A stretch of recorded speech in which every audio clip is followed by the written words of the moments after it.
Okay, so listen, this is our plan. This is Karin, my colleague here at Iris Manufacturing Research.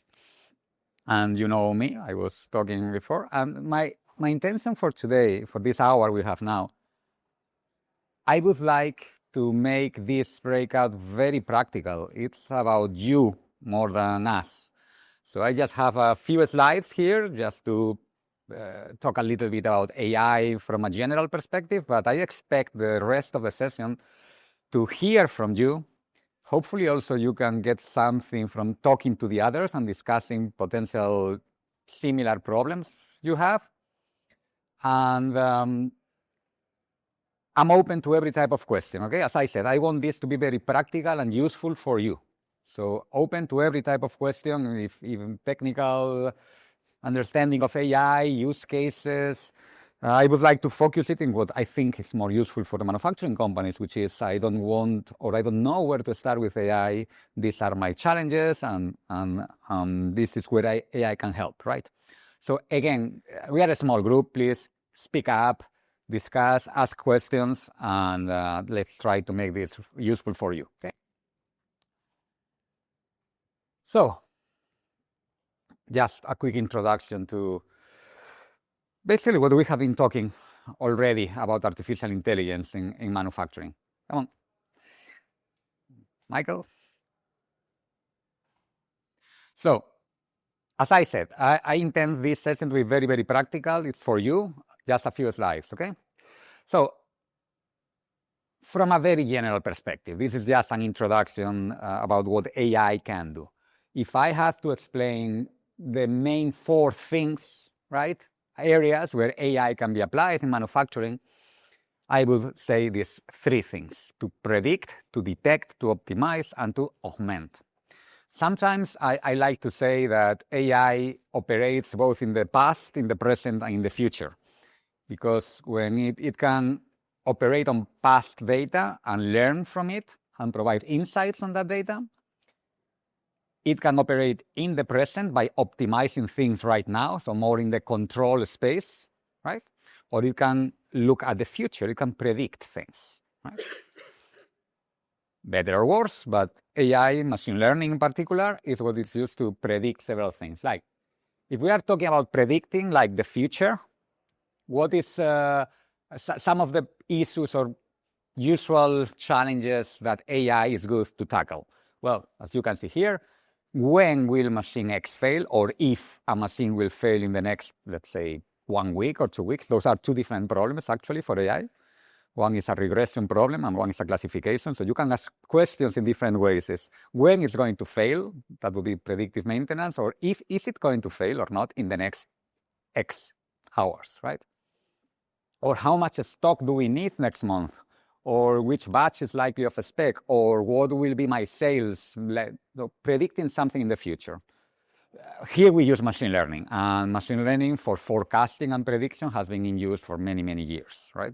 The models are getting better and better, and we have more and more data, so that means that our AI today is better at predicting the future than 10 years ago.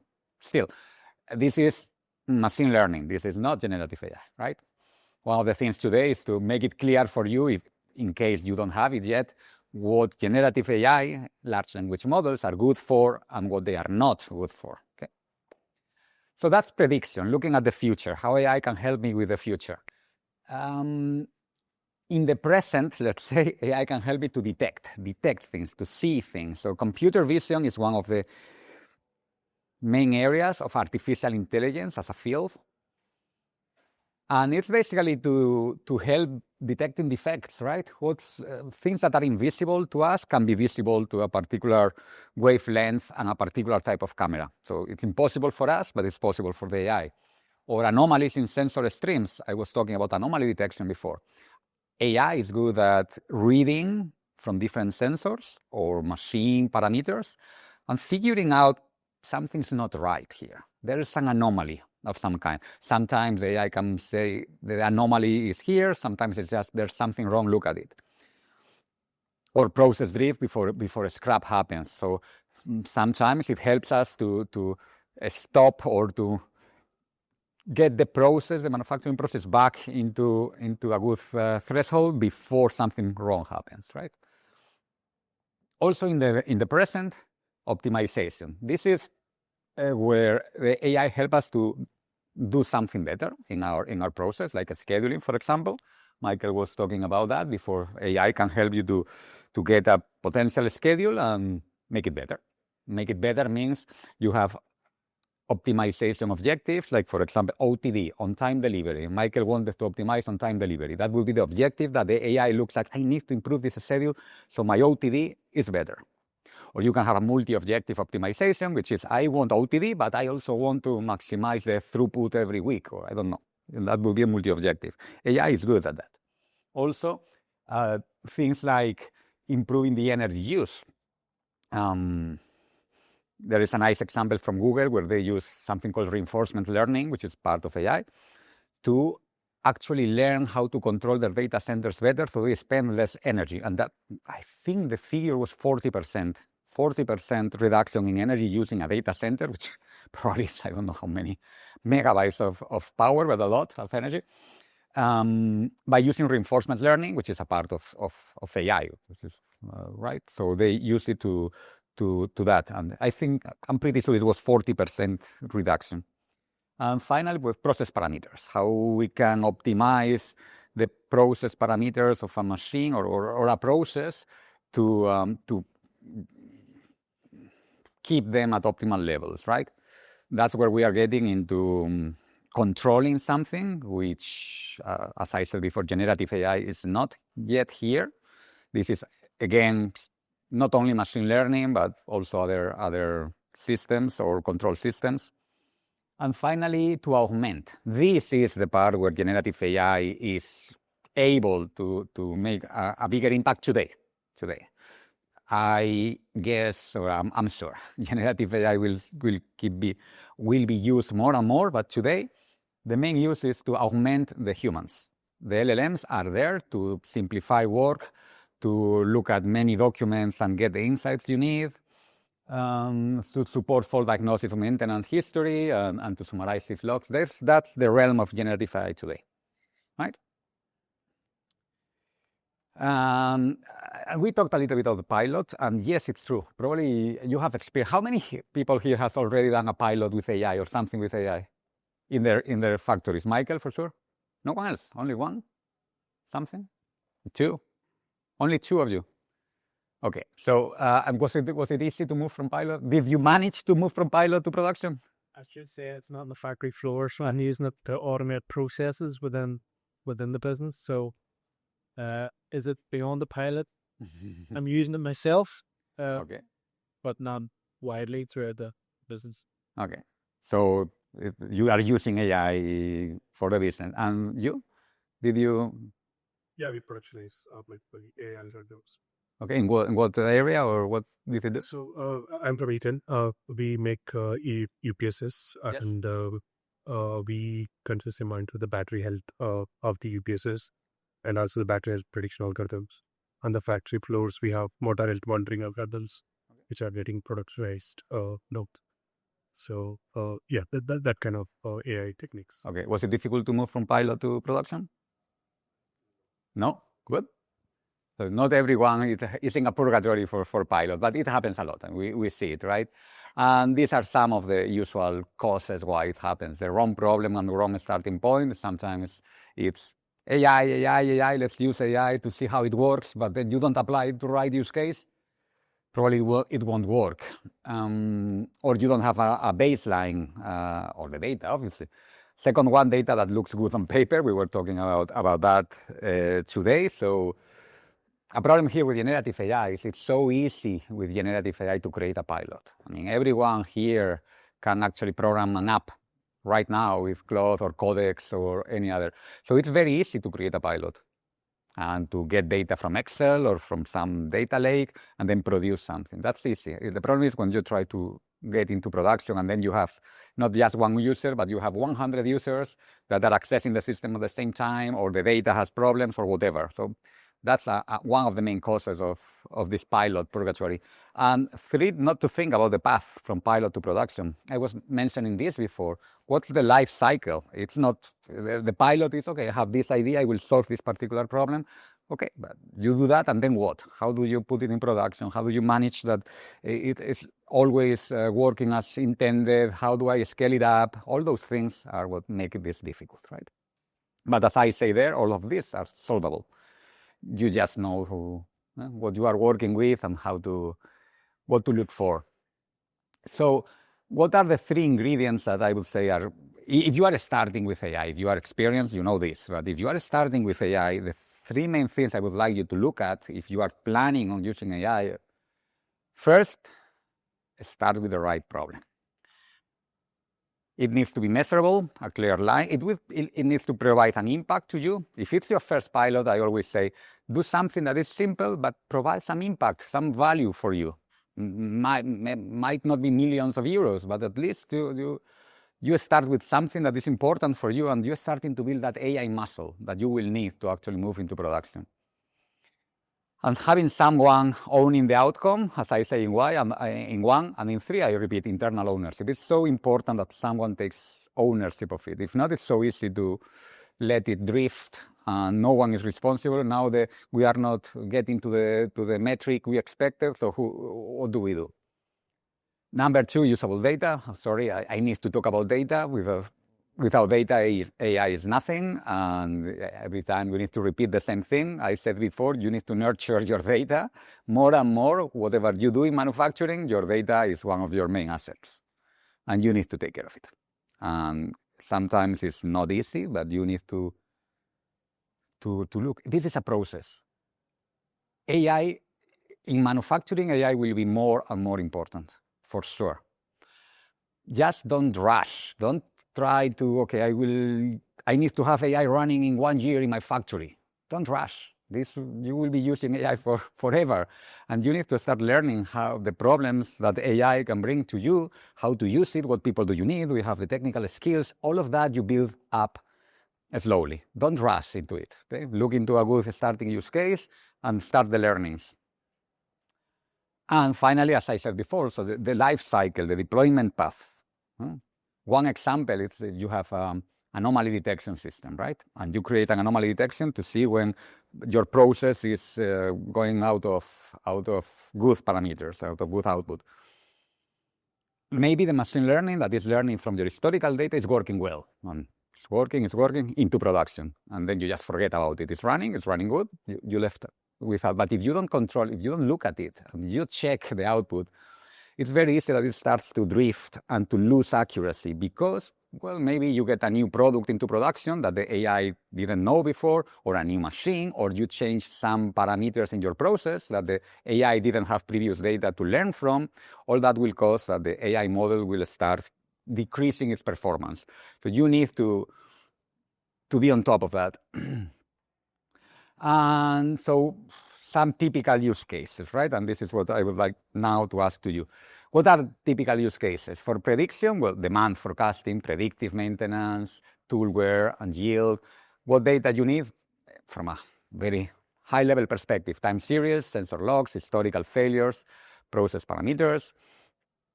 For this kind of prediction, usually you need historical data, usually 1 year or more of data, depending on the process.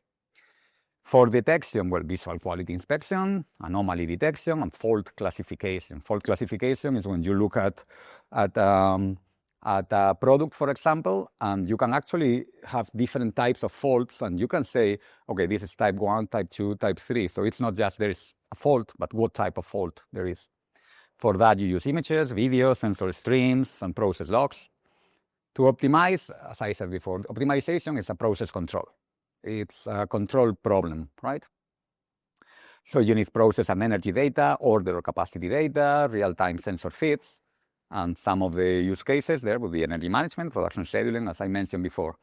And for augmentation, which I mentioned would be today the main use of large language models, would be having a maintenance copilot, as I mentioned also before, because it can access all your SOPs, your maintenance logs, your notes from your people, and and all of those thousands of documents, make sense of it and help you when something goes wrong.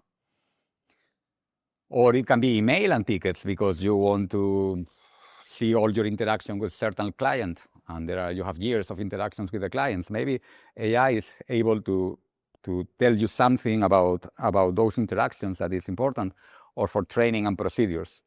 If you heard me before, I said, in my opinion, learning and development, it's going to explode using these tools because they allow for personal training, depending on you, who you are, on your experience, and where you come from, and what you want to learn. You can create a personalized training for that.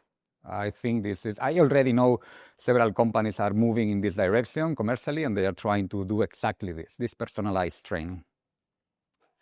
Okay, so, 15 minutes. I expected to be faster, sorry. So what I would like to do now is hear from you, to hear from your real problems, your real factory. Tell us your challenges. Try to, out of your head, mention those 2-3 biggest problems on your factory right now. If you are a service provider, if you are not in a factory, well, you can still tell us, this is what I see in my clients. I see these problems being the more important ones. So first we will go through that. Karin will help me to write those challenges here on the whiteboard. We will group them together, and then we will go into the AI fit assessment. Maybe you have questions for us, or hey, Carlos, I have this challenge, and I don't understand if this is a good fit, or my data, or your turn. And then we will tell you if we see that's a good challenge for AI, what type of AI could help you, a little bit of our experience in doing the exact same thing with other companies. So help you start that path of using AI at your place. And my hope would be that you leave with something useful for you, maybe a priority list.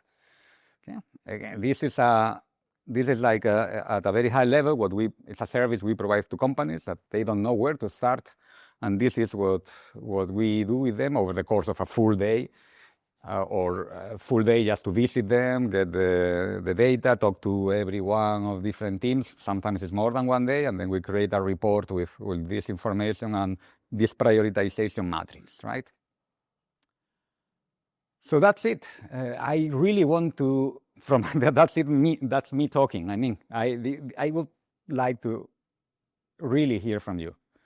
And we can start, whoever wants to start, to tell me, Carlos, I have these challenges at my factory, or I see these challenges when I work with a client, a manufacturer client. And then we will start grouping them together and discussing them.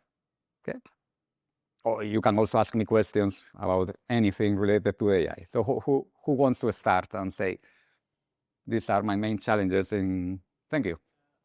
So if you can say your name and... I'm Aidan Farnan from Moat Business Consultants. So we help manufacturers and we help with digital transformation in the shop floor. So AI is becoming a more part of the conversation. But yep. The two big things for me at the minute are data security. So and also EU sovereignty is becoming more important. So obviously all the best LLMs out there are US based or maybe China.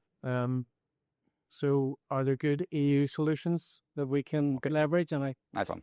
I think there are. They may be not quite as good, but they will do the job. But then the other side of that is increasingly I want to use it, our customers want to use it, but you cannot share, sensitive information. Yeah. If you can't do that, then you actually can't leverage the functionality. So you tend to not do what you can do with it. So it's those two things for me. Okay, very, very nice. Yes, and we can discuss that. I can give you our view on that particular European versus non-European, data security with LLMs, on-premise versus cloud. We can discuss that. Okay, thank you very much. Well, who's next? Michael. So, in terms of our procedures and SOPs, you'll send one, they're hidden away, they're not relevant. Yep. Nobody looks at them. And when we have a problem, we go back and we inevitably find two problems. either the SOP wasn't used or it was used, but it wasn't good enough. So someone didn't look for it, didn't use it, just did whatever he thought was best at the moment. They're working from tacit knowledge. Yeah, from tacit knowledge. And secondly, then, let's say if we had a new person that was using the SOP and there was still an error found, it's normally because the SOP is not up to date and it's not correct. So there's two things I would like. Yeah. How do you address those two? How can AI address those two? Okay, how can I help with that? That's nice. Anyone else with this same challenge? Can you are both from the same company? Because they are packing area where all the new operators come in. Yeah. And they are inexperienced operators and they don't always read the SOPs and they don't have the knowledge of non-standard issues. So they know the basic operations, but as soon as something goes wrong, they don't have the experience to hear. Does it create a clear impact on something broke or something? It causes downtime? So if we had a chatbot with the information in it, they could ask us and get the information straight away. Yes. I mean, we do this. Actually, we have a demo there related exactly to this problem. And 3 months ago, I was in a beverage production, and they were doing it already. They had this internal chatbot to help them with that. So that's a very nice use case. Anyone else with this SOP? You? Similar. No? Yeah, you're saying that sometimes the equipment is so complex. Yeah. Quite difficult to get all the different scenarios into an SOP, or he spent a year writing SOP, API for send them all read it. So someone become tactile knowledge is what's the best way of record of that, and then back to what you said, how do you make it with bearable if I have a problem like let's say ceiling head won't open or something like that. Nice. Okay, looks like this is a common issue. Anyone else with this issue? I think, my name is Divakar. I'm from Cognizant. Most of my customers, some of the customers, they're asking, especially in the manufacturing process. Yes. So, how do I identify microstops? Microstops, okay. That is creating my OE is low because of that. How do I identify, and can I use AI in that identifying those microstops and addressing? In one particular sector or particular process? Maybe you could say life science, pharma. In pharma. Take this example. Okay, perfect. Nice one.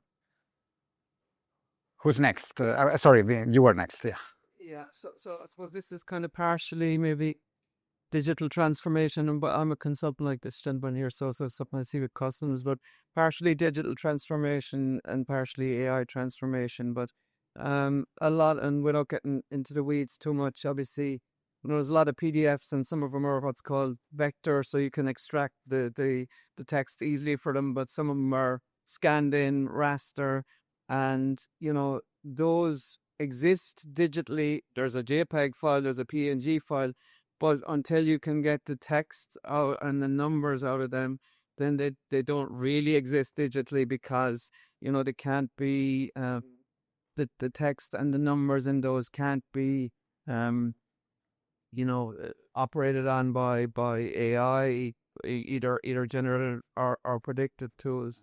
So kind of that at scale optical character Recognition and accurate to kind of move from that kind of raw digital transformation to actually data that can be used by these kind of LLMs, etc. I would rate OCR as pretty much solved. I mean, we have been working first with neural networks, with machine learning, since actually this OCR thing was the start of the deep learning era, let's say. And first we had these neural networks that were good at recognizing handwritten text. And today we also have the LLMs that are a different type of AI, but are also able to that actually they can run their own OCR behind the scenes. So many times an LLM does something that you don't know, like calling Python or calling, but we'll discuss that. Is doing it at scale. At the scale. Required level of accuracy and the automation, because I mean, to you discussed moving from pilot to production. I mean, it's a different thing.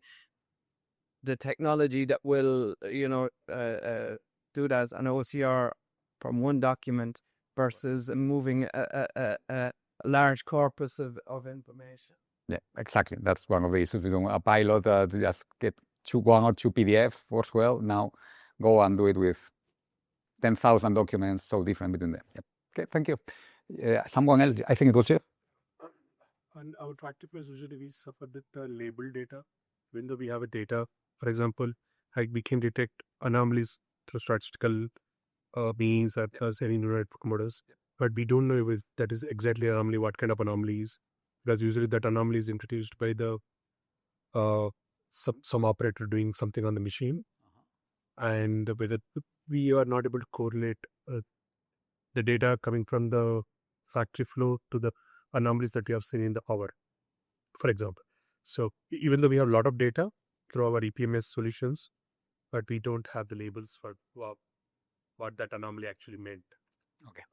That's kind of Anomaly that can be in plastic injection or whatever process you are. I don't know what process you are talking about in particular, but anyway, any kind of process where. But labeling, marriage between the different processes, because usually in factories we have a different isolated solutions. Like OE solution is different than the EPMS solution. Okay. So how do we marry these things to get a right label for the data? Because by the machine learning models to train, we need the labels, right? Depending on the model, sometimes you don't, but depending what you are trying to solve. For predictive maintenance, or for example, you need label data with this was a failure. For anomaly detection, you don't use labels because you you want classified anomalies. Right? You learn what is normal, and then Okay. More challenges. If it's a repeated one, just say, hey, I have the same challenge. If not. Someone else? We still have 30 minutes. We can get a couple more challenges. And also on the safety side, if you're Safety. and if you're using generative AI to give for example, do the root cause analysis for faster diagnosis, and if you give the how to repair a machine, for example, how to repair a machine, and how do we make sure that the LLM hallucination which is coming is not putting the operator in danger. If for example, he's touching something before switching off something. Okay. Safety to patients. Well, two things there. First, I wouldn't trust anything related to safety to an LLM right now, because hallucination, as you said, and they are not real. Second, EU AI Act. Any use case of AI that can have implications for the human health, you need to be very careful. If you are a provider or if you are a user of that. If we try to create a solution for you on that, we have our own clauses in the UI Act of what we can provide, and you as a user also needs to be careful. So that use case, it's I don't think LLM. I wouldn't use an LLM for if the output of the LLM could put in risk on a human. I wouldn't trust an LLM, right? You can use it with a human on the loop. So many of these cases where I wouldn't trust LLMs, what you can do is use it as a support tool for the human. But the human is always the last one to take the decision, not the LLM. Okay? So could I make an algorithm, like for example, there are algorithms there that use visual recognition. You can put a camera on the shop floor, and they are able to check if that operator is now walking on where he shouldn't be. And it can detect that immediately. Or it can detect that he is not wearing his safety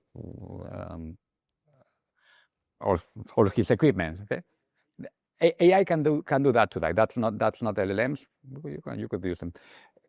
That's something that AI can do today. Now, again, the EU AI Act, you are taking pictures of people, so you need to be very careful about that. But I wouldn't trust that to tell the human what to do to be safer. I would use that to send a message to a human operator to check the video, and then the human operator would take the decision of whatever it is. Anyway, human is always involved when you're repairing something, right? Yeah. The LLMs can't repair the things. There is always a list of processors that Yes. you. So do we need to fine tune the LLMs to meet that safety standard? Is there a safety standard that So there are two things. First, the AI that looks at the image and checks if you wear your equipment, that wouldn't be an LLM. That's computer vision, right? It's another type of AI.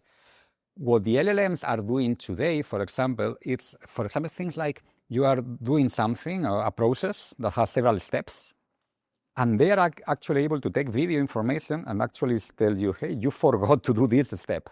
You should go from step 1 is plug in something, I don't know, and step 2 is whatever.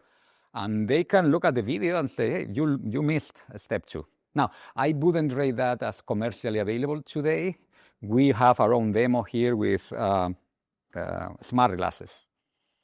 And we are doing some research on that to help you with that, or something like you didn't connect this battery correctly or whatever. That's possible today, for example. And that would be LLMs checking that the process is being done correctly.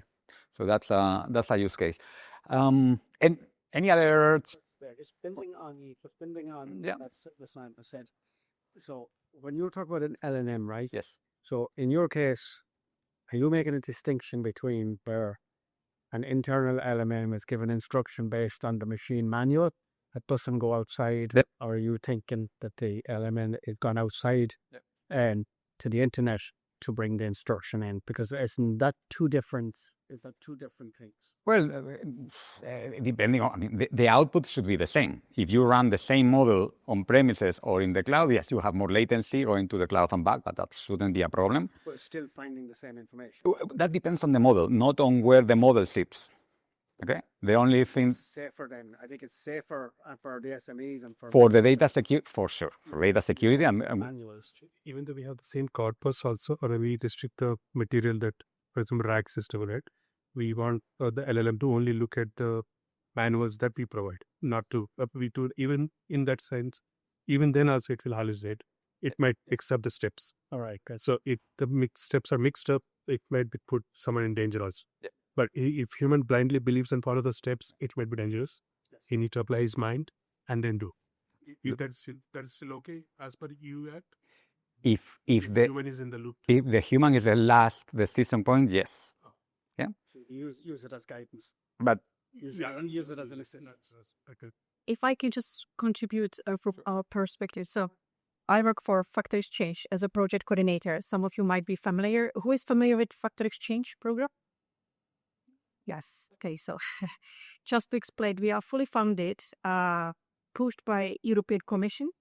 And why is because Commission priority is to like SMEs and you to adopt AI in your business. So I just want to share the good news from Commission. They are long-term and strategically investing a lot of money into running such programs as Factor Exchange. So basically, it's fully funded. Enterprise Island and Commission are sharing the funding. So we have also so-called AI clinic. It's actually run with IMR because we are the lead partner of this program. So if you hear Factor Exchange, we are like platform very easily accessible for you. You have your state aid as an Irish company you can use for enjoying the services. Yeah.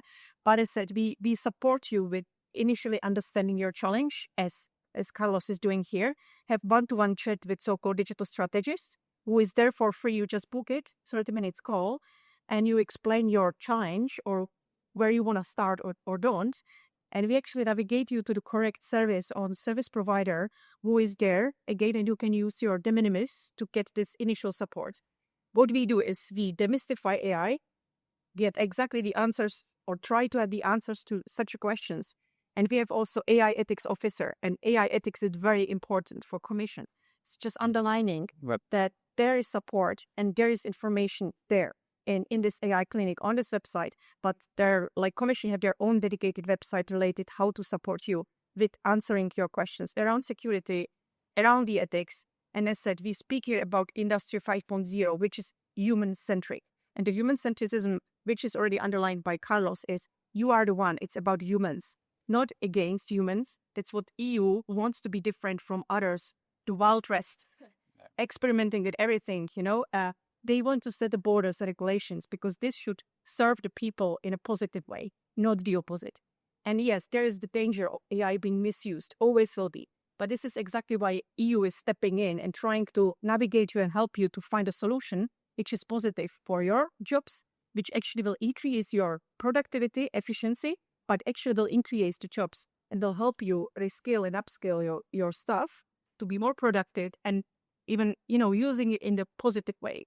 And as I said, there's a lot of challenges in place, but as you could hear from Carlos, he has immediate answer. He knows there is the solution, which you might not be aware because the market is huge and we are lost in so many information. But what helps me as a practical, I actually ask the AI the questions and tell them, what do you think about your ethics? How should I, I'm like challenging the AI. And as Carlos said, then you are feeding the system with your data, your questions, because everything you put in stays there. And then the next time they are more precise in generating information. So they know if I asked about factor exchange, it's related a lot to AI ethics. And they are taking care of cybersecurity. And they are supporting EU-made solutions. And just update you on the future, Commission is now working on EU-made AI service providers. So we will get a list as Factor Exchange as well and IMR to share with you where are the EU-made AI solutions for you.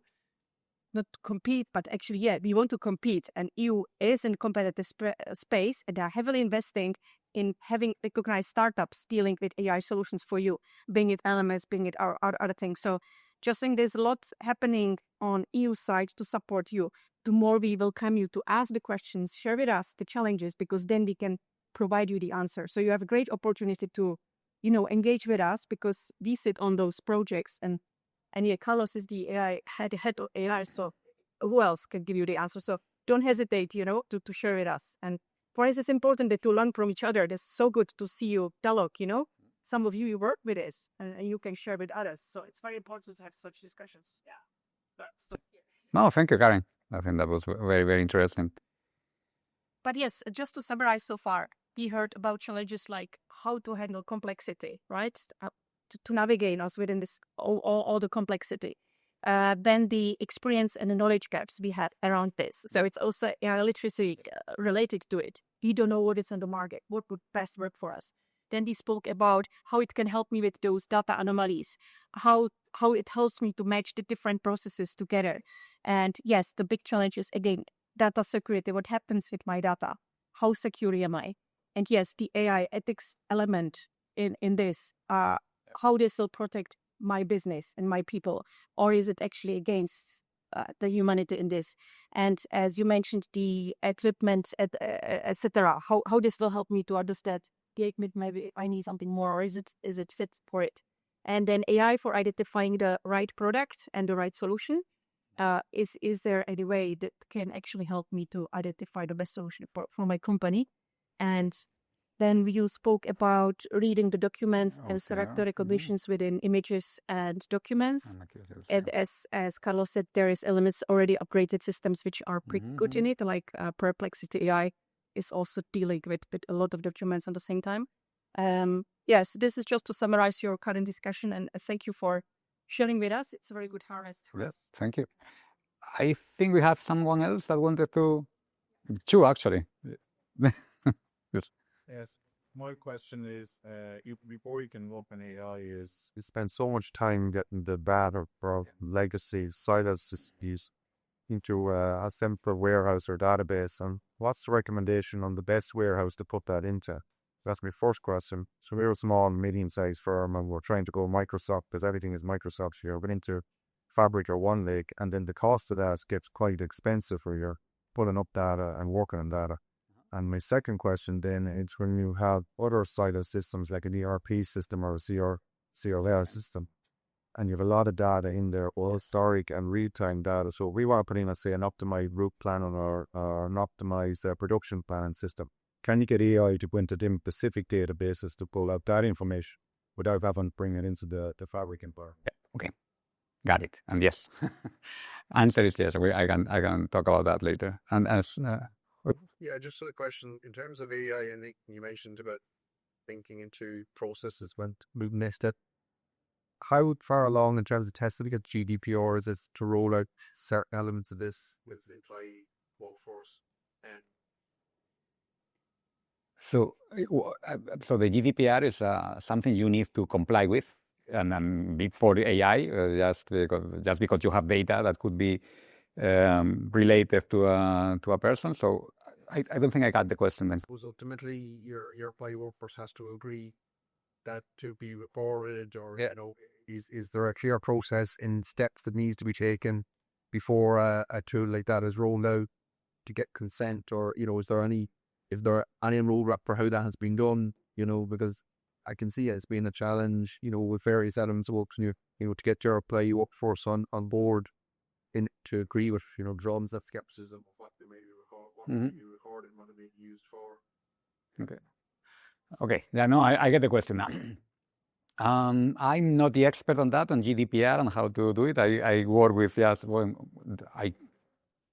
I work at the other side when everything, the data is there and we read it. So I'm not that expert on GDPR on how to do that. Both ChatGPT Enterprise and Office at 365 Enterprise have GDPR addendums that you can sign that will, you know, go some way to covering the GDPR. But you certainly in the ChatGPT, when you need to explicitly seek it, and it only comes with the business and the enterprise plans, it's not by default. And so, you know, whether you trust those businesses, etc., is a separate discussion. But you know that does to some extent cover the concerns from a GDPR perspective. That's on the frontier SaaS LLMs. Obviously on the local LLMs, it's a different discussion. They're on site, so there's probably a reduced level. And that's correct. When you select the model, if we are talking about LLM models, you need to read that small letter, and they have the bad habit of changing that small letter too often. So you need to actually be on top. They're still US-based companies. They are US-based companies, and where the data is going. So we do tender now, for example, with AI solution providers. We use 2 different systems which have AI integrated. And our first question is, where is the data stored? Where does the data travel? So this is our first question, and we have it part of our actually tender requirements. So if we want to purchase someone to provide us AI solution as a European Innovation Hub, is this our first question? And as said by Carlos and Lisanne today and others, yes, they might not be that big and perfect and professional at that big data already absorption and information, but we support rather EU-made AI solution where we know that the data is stored somewhere in France or in Galway, rather than big solution providers. And it's worth it because they grow with us and we learn from them. They learn from us what we need. So it's very dedicated support. They are more flexible than those big companies which ask you €100,000 annual license for providing you something. What at the end, when we look, is storage somewhere in Israel or in the US, and we don't know what happens. And they tell, no, everything is fine. We have everything is fine with your data. Show me exactly what you do with it. So yes, it's connected. GDPR and other stuff is very much related because you don't know that there are different regulations, different legal systems, and their regulations, GDPR is different than the EU one. So yes, there is discrepancy, and we are trying also to navigate and understand this perspective of your business. And yes, it's a very good question and relevant around GDPR. Thank you, Karin. Yep. And that was my first question was around data security. I think where my head is at the minute with this, is it the only real solution to be in control? Well, it's not just about GDPR, which is, it's an EU directive, but it's more than that. It's what you do with your data and your client's data, which may or may not come under GDPR. So the only way I can see to be in control of that at the minute is to have the LLMs on-prem and open source, so that you're in control of what you're using, and you're only training based on your data entirely in your own systems. So that's the only way to fully leverage this, to have data security for you and your clients. that's where my head's at the minute, because if I was to say use an enterprise license because of all the things that it gives you a bit of security, mitigates some of the risk, but you really don't know what those LLMs are doing with your client's data, and I can't risk a breach of my client's data because that could ruin the business. So I think it has to come on prem. What's the difference? And again, just to further, what's the difference to the traditional ERP system that you are running in the cloud? How secure is that? Like, forget about AI. Yeah, the AI element of it. Like, let's say SAP or Epic or some of those. They have all your clients' data. I think the difference for me is, and I understand because I think that myself. You know, we've been using the cloud for years and we've been putting our data up there and we're fine with it. So what's the problem with putting it onto an LLM? The problem is that LLM is using the data to learn, and it's not always obvious if that is happening or not. Don't fully trust that it's not using it. Yeah. So I can't afford, and there are examples of data being shared in these LLMs that shouldn't be there because, you know, you've signed an enterprise license where it's not supposed to be training, but there's information out there that couldn't have got there without it being shared. So I just don't trust it. What I was saying is the newer breed of companies are a lot less, we think the perception is they're a lot less ethical than the older traditional. At the minute, I feel it's like that, and maybe they will address that at some point, and you will be to the point where I know they have guardrails in place and I can trust them. At the minute, I don't trust it, and it's not just for me; it's for my clients' data. That is I'm more worried about. I think that's the companies and the use case, right? Because in some cases, the companies are, pretty the same. I mean, Google, Microsoft, or in some cases, but it's the use case. And I would kind of tend to agree with you, right? I mentioned earlier on about, contractual addendums and stuff like that. And you said, check the box, not to be trained. Do you trust them? That's a very open. What your idea is, I said earlier, like it is a Wild West at the moment. Yeah. Was coming in. Also, something else about your question, why it's different, the data in your ERP and LLM. Well, another difference is that if your data is in the ERP, you need a direct attack of someone that wants to get the data out, right? But if an LLM is trained with your data, everyone in the planet will have access. In theory, everyone in the planet could have access to your data because they are using that LLM with your ChatGPT and your data is in ChatGPT. Now, it's not that easy that you go to ChatGPT and ask, hey, I would like to know the finance of Kent Stainless on the year 2025. Can I assure you that it wouldn't answer? I can't. It's in there in the training. For example, something that is happening is there are copyrighted books and there are editorials that are going to ChatGPT or Gemini, and they are starting like the text of one paragraph in that copyrighted book, and ChatGPT would go and complete exactly to the word that copyrighted book that shouldn't be there, and that's demonstrated, that happens. So yes, your data would be like available in a certain way to everyone in the planet, because everyone is using ChatGPT. So that's something. When you say it will be, I mean, they would say it is. It may be. No. There's an elevated risk. Yeah. No, listen. If you use ChatGPT, personal or the free plan or any other, not ChatGPT, the model will be trained with that for sure because they are grasping for more data. They are trying to get all the data they can from every source they can. So they will train with your data. If you don't have the clause that no, we will not train it. For sure, they will use it. Carlos, sorry, just a question of interest. Grab my note. We provide reload, boring, applied, and machine learning, modeling, and consulting. And it's interesting, just to see your experience. Have you found that the adoption and execution of, say, machine learning, and now we've got causal modeling, has been slowed down by all of the conversation that we're having here? That there'd be more of a, that even if it's applied AI and be around forever, it's in the world of AIs without stopping question what we're doing. Well, you can see most of the questions are related to LLMs. That's where everyone has in their heads now. Many, many times I talk to someone and they are AI, but they are talking about LLMs. They are not talking about AI. I don't think, I haven't seen a decrease in use of people asking for anomaly detection or computer vision. I don't think so. But it's true that everyone is looking at how to use LLMs more in the shop floor, as you can see. Most questions that we get is they think LLMs is it's the current AI, and the other AI is like things of the past. They don't understand that they are different kinds of AI, that you need to apply them to the right use case.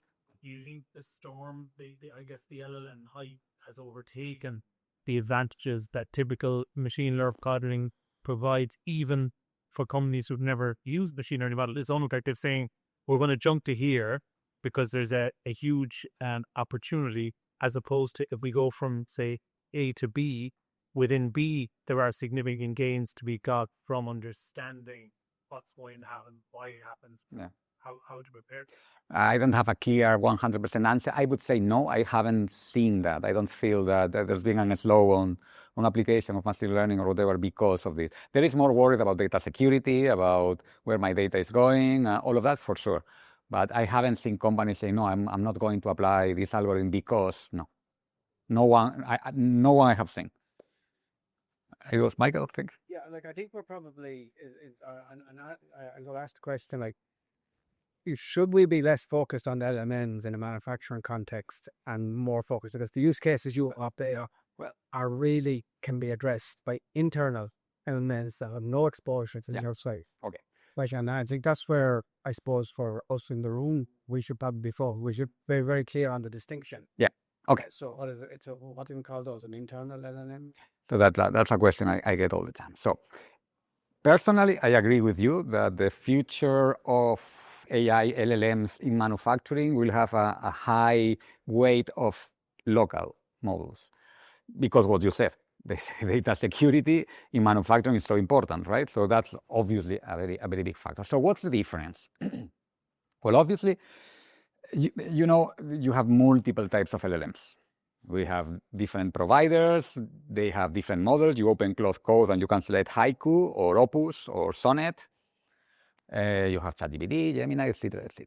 Now, when you think about those models that you always have in your mind, ChatGPT, Gemini, etc., those are very, very powerful, hugely complex models that can do everything. They are like their own operating systems, right? They have their own memory, they can do their own things, etc. And that's one approach, and they are in the cloud with everything they need, and they can do many things. Now, the models you can run locally usually are much smaller because you don't have a data center in your company. You maybe have a couple of GPUs, or depending on, for example, us here in IMR, we have 2 GPUs, 2 RTX 6000, 96 gigabytes of memory total, which allows us to run these open source models, small to medium open source models, right? Are they as powerful as the frontier labs? No, they are not. They are not. Thinking process and the knowledge and reasoning capabilities are not the same. It has been pretty well established that the size of the model has some correlation with the reasoning capabilities of the model. It's not just what they know, it's how they can actually reason about the data. The bigger they are, the better usually they are. But what we see with these smaller open source models, I can go right now in my server, I can go, I click, I want the Gemma 4 from Microsoft model. I want DeepSeek from China. I want whatever. It's just one click from me, and I will download it to my server, and I can run it myself in my server, right? So it's so easy. Are they as powerful? No. But still they can have many uses. So one thing, these open source models, if you look at the capability increase over the last 2 to 3 years, it's impressive. I would say ourselves right now in IMR, with the capability we have, we can run ourselves a model as capable as GPT-4, ChatGPT-4. Not the 5, not Opus, but something like 4.0. We are there. And this wasn't possible 6 months ago. Now it is. And in 6 months, probably these open source models that you can run yourself can be as powerful as GPT-5. Probably they are. So that's one thing. They are becoming more and more powerful. The second thing it is related to agentic AI, which probably you are listening a lot about, is that sometimes you don't need a full frontier lab model. You can use smaller models that you can run in your laptop or in your servers, and that they cannot reason that much, but they can communicate one to the other, and each one of them can be a specialist on something. For example, one of those can be a specialist in your working with your CRM data. One of them can be a specialist on reading your sales orders from emails from your customers and understanding them and organizing them in some way. So the idea here is that you could have many of these different agents, or small SLMs, small language models, that can actually communicate one to the other. For example, one of them gets an order from sales order, and he's good at recognizing, okay, this is from this client that is very important, I need to give it high priority. Okay, this is high priority, so he sends a message to another agent that is in charge of the scheduling and says, hey, I got this order, it's a priority, see what you can do. And the scheduling agent that is very good at that, but cannot make you sushi menus because he doesn't have any idea or how to speak Japanese, because he just knows about scheduling, will go and say, okay, I have a problem because I need to move this other order here, so I will contact inventory service to see if we have the material already. So that's the idea. I mean, that's still a little bit of not science fiction, because we have that already now. For production, no, not yet. But that's where we are going. My point, you don't need a frontier model for everything. You can have your own models internally that are good for what you want to do. Second thing, you can actually train them. It's called fine-tuning. You can actually get one of these models, and to make them work with your data, you have two options. One is called RAG, which is basically you give it access to your manuals, your documents, and when you ask a question, it will search in your own documentation and give you the answer. That's RAG, Retrieval Augmented Generation. If you are a little bit more tech savvy and you want to move a little bit more, you can fine-tuning. It is actually getting the knowledge from your company inside the model. It's not in your documents. Now it's in your model. It's like you train, as we were saying with new data, you train your model with your data, so he will know more about your data. So those capabilities and the data security, for me, is what makes those on-premise models, these small language open source models, so interesting for manufacturing. And have you done any work, or is there any work on, what good enough looks like for different use cases, or whether different models or parameter counts or Yes. reach a threshold of kind of acceptability? Yeah, and what you are mentioning, yeah, of course we do, and what you are mentioning is so important, because how can you evaluate the output of an LLM? It's not easy at all, and that's something that many times people forget when they work with that. They start to work, I'm going to fine-tune. Okay, you can do that. How are you going to evaluate that A, is not hallucinating, B, that the quality of the reply is good enough? How are you going to do that? Well, there are ways of doing that. Obviously, the manual inspection, you can use a second LLM. It's called LLM as a judge. So a second LLM checks the output of the first one. So there are options there. But actually, that's very important. If you want to use an LLM in production, you want to check that the answers are correct. The evals are so important, and people forget about that all the time. Ourselves, we do LLM as a judge, and for example, when we work with SOPs and manuals, we have our own questions, right? If I have error 165, the answer should be this coming from this diagram here and this answer. So we have like a standard answer. So we can have the second LLM to check what we expect to be the answer against the produced by the output. And it will tell us if we are doing right or wrong. Evals are very, very important.